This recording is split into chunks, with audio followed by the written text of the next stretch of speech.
지난 1일 중국 공산당 설립 100주년 기념식에서 시진핑은 두파 연류를 외쳤는데요.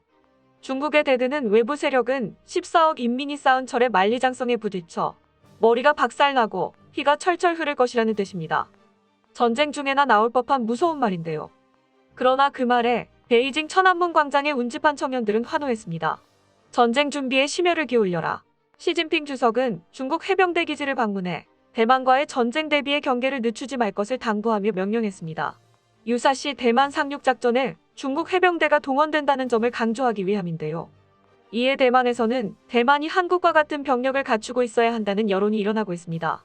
중국에서 대만을 두고 전쟁이라는 말까지 나온 마당에 미국과 중국이 맞붙을 가능성이 큰 곳으로 거론되는 양대 지역이 있습니다. 바로 남중국해와 대만의 협인데요. 그래서인지 여러 중요한 전력 중 하나로 중국에서는 해병대가 거론되고 있습니다. 중국 해군 육전대로 불리는 중국의 해병대는 20년 동안 전체 병력이 1만 명을 넘지 못하는 조연 수준에 미치는 전력부대였는데요. 특수한 임무를 수행한다고 해서 돌격대와 같은 그럴싸한 별명이 붙었지만 중국의 주력 부대라고 불리기엔 무리가 있을 정도로 영향력이 없어 정확한 정보도 없었던 것이 사실입니다.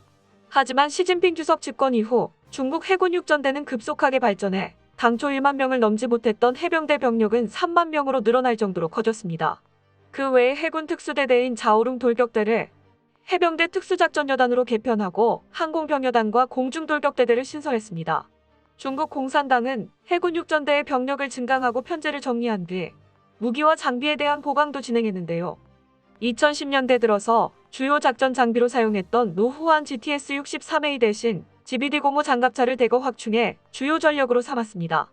또 GTL-11 탱크와 GBL-09 보병 전차 등을 포진시켜 중국 해군 육전대는 대만 본토 깊숙이 들어가서도 임무를 수행할 수 있습니다.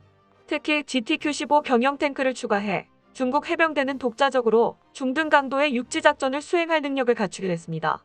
이 밖에 해상 장비로는 075형 수륙 양용 공격함 2척, 017형 수륙 양용 부두 상륙함 8척, 072형 대형 탱크 상륙함 17척, 공기부양식 상륙함 16척 등이 있으며 공중 장비로는 새로 개발한 즈19과 즈19 무장 헬기 외에 즈19 수송 헬기 등을 보유하고 있습니다.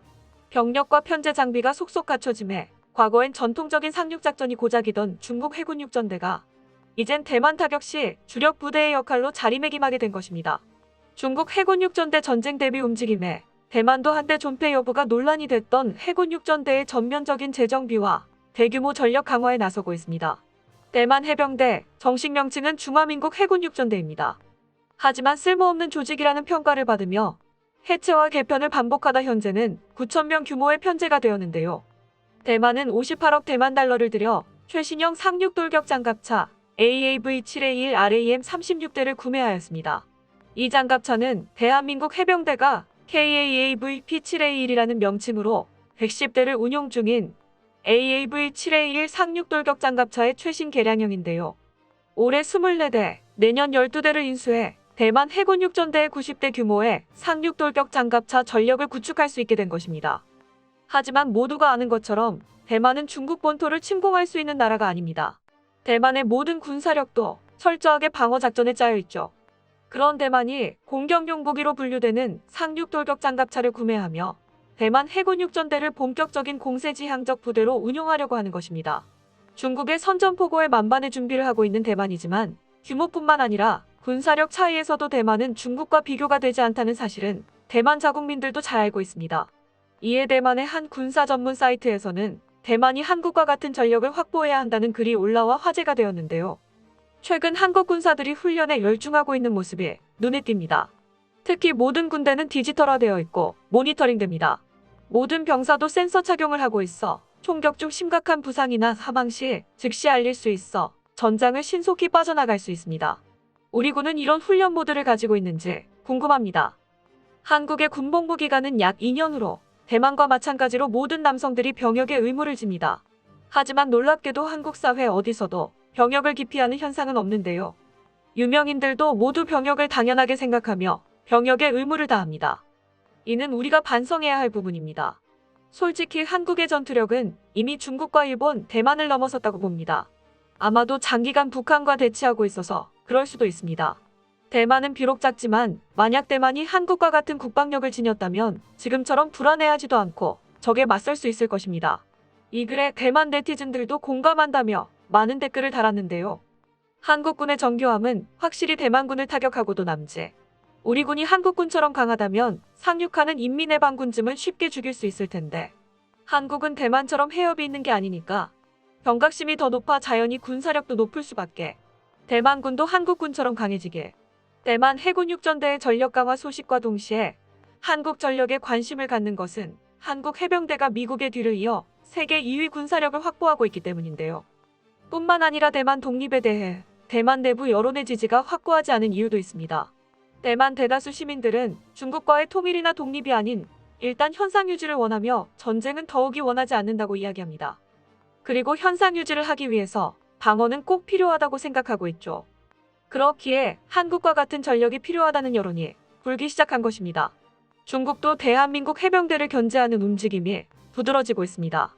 중국 해군 육전대가 빠른 속도로 증강하고 있고 베이징과 동북 삼성, 산둥반도 일대를 관할하는 북부정구의 제77여단은 한반도와 가깝게 위치하고 있어 유사시 먼저 한반도로 투입할 수 있는 중국 인민해방군 부대로 꼽힙니다. 중국 해군 육전대는 2018년 한반도 유사시를 가정한 대규모 상륙훈련을 실시하기도 했습니다. 이는 중국 인민해방군 해군 육전대의 사정권에 대만뿐만 아니라 한반도도 들어있다는 뜻인데요. 중국이 무력으로 대만 통일을 추진하는데 한국이 방어한다면 가만히 있지 않겠다는 것을 시사하는 훈련이라고 볼 수 있습니다.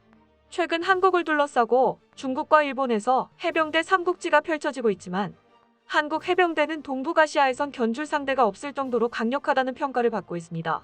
대한민국 해병대는 자존심과 전투력이 강해 다른 나라 해병대를 인정하지 않는 미국 해병대가 인정할 정도로 강력하고 우수한 전력을 보유하였습니다. 누군가는 해병대가 삼면이 바다이고 중국, 일본, 러시아, 북한에 대응하거나 단순히 해안선 및 도서방어 임무만 수행하는 부대라고 생각할 수 있지만 사실 상륙전과 수륙기동 전술에 능한 해병대는 방어 임무를 수행하는 방패가 아니라 공격 임무를 수행하는 창으로 보는 것이 맞는데요.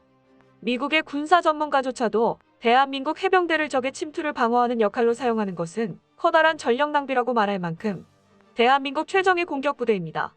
대한민국 해병대의 주력 무기는 LVTP-7과 방어력을 향상시킨 KAAV-7A1 상륙 돌격 장갑차입니다. 이 밖에 K9 자주포, M48A5K, K1W 전차, 상륙 기동 헬기 수리온 30대, 스파이크 미사일 등을 도입하고 있습니다. 중국 해군 육전대의 병력 보강으로 대한민국 해병대와 중국 해군 육전대의 병력차는 크지 않지만 전력은 국방백서에 따르면 한국 해병대가 신형 상륙 함추가 확보와 상륙 기동 헬기 부대 창설 등으로 기존 대대급 상륙작전에서 여단급 상륙작전을 독자적으로 수행할 수 있는 능력을 갖추게 되어 전력차는 압도적으로 커진다고 이야기한 바 있습니다.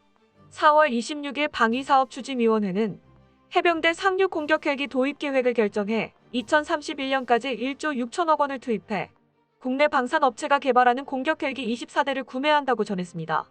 무인기와 함께 작전하는 유무인복합체계 도입도 고려한다고 덧붙였는데요. 공격 헬기 도입에 앞서 상륙 기동 헬기는 이미 실전 배치를 완료했습니다. 해병대는 우선 2023년까지 기동 헬기 마리논 28대를 확보할 예정으로 매년 4에서 6대씩 순차적으로 도입하며 이후 총 36대까지 늘려 2026년부터 상륙 공격 헬기를 도입하면 항공작전의 완전성을 갖추게 된다고 말했습니다. 이미 세계 2위 타이틀을 거머쥐고 있는 한국 해병대가 상륙 장갑차를 타고 해안선에 진입하던 기존 방식에서 공중으로 진입해 공격할 수 있게 된다면 한국군의 새로운 핵심 전략부대로 자리 잡게 되는데요. 우리나라 바다를 수호할 뿐만 아니라 중국이 도발하면 언제든지 분쟁에 투입될 준비를 마친 것입니다. 반면 중국의 해군 육전대는 자국 네티즌들로부터 스머프라고 불리며 조롱당하고 있는데요. 이런 별명이 붙은 이유는 바로 전투복 때문입니다. 중국 해군 육전대 전투복 무늬는 파란색과 흰색이 대부분을 차지하고 있어 흔히 생각하는 군복 위장색과는 차이가 큰데요. 산림이나 사막, 도심 등에서 손쉽게 눈에 띌 법한 색깔입니다. 전투복만 그런 게 아닙니다. 장갑차 같은 장비도 비슷한 색으로 칠했는데요. 중국 해군 육전대는 설립 초기 작전 지역이 주로 바다라는 이유로 이런 발상이 나온 것인데 문제는 해병대인데도 불구하고 이 색을 그대로 적용했다는 점입니다. 해병대는 해군이 아닙니다. 작은 섬이라도 땅에 상륙합니다. 무태 발을 딛는 순간 곧바로 지상전을 하는 것이 해병대의 역할입니다. 중국은 궁여지책으로 전차나 장갑차엔 녹색 도색을 하고 병사들 복장은 주변 풀을 덮은 길리슈트 형식을 취했지만 근본적 해결책은 되지 않았습니다. 이 때문에 중국은 결국 황토색과 갈색 등이 주를 이룬 신형 전투복을 공개했지만 이 신식 복장은 모든 부대에 보급되지 않아 당분간 스머프로 활동하는 중국 해병대의 모습을 봐야 하는 실정입니다. 중국과 대만의 충돌은 이미 전면전으로 번질 기세를 보이고 있습니다. 군사력은 국가의 힘과 의지를 상징합니다. 대만이 한국과 같은 강한 군사력을 갖고 있었다면 중국의 위협에도 흔들리지 않았을 것입니다. 자주 국방만이 나라를 지킬 수 있음을 다시 한번 느끼게 됩니다. 끝까지 시청해주셔서 감사합니다. 도움이 되셨다면 좋아요를, 다른 이야기도 궁금하시면 구독을 눌러주세요.